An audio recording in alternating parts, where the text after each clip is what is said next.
Une nouvelle pluie de roquettes tirée par le Hamas depuis Gaza. Interceptée en partie par le dôme de fer, un système antimissile israélien. À la tombée de la nuit, les chars israéliens font feu sur l'enclave palestinienne. L'aviation poursuit ses bombardements. Pour fuir les frappes, des centaines de civils gazaouis quittent leur maison et tentent de se mettre à l'abri. Il y a beaucoup de bombardements, les enfants sont tétanisés. Même nous, les adultes, nous n'avons connu que la guerre depuis notre enfance. Nous avons peur et nous n'en pouvons plus. La situation est difficile ici à Shejaya. Tout le monde s'enfuit, des obus tombent sur nos maisons. Des proches m'ont appelé et nous ont dit d'évacuer le quartier. Maintenant, tout le monde s'en va. Peu après minuit en Israël, l'armée annonce avoir lancé une attaque au sol dans la bande de Gaza, puis se rétracte quelques heures plus tard, évoquant un problème de communication en interne.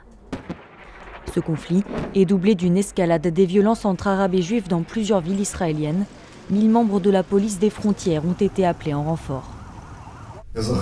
Citoyens d'Israël, nous avons affaire à une campagne sur deux fronts. Le premier front, Gaza.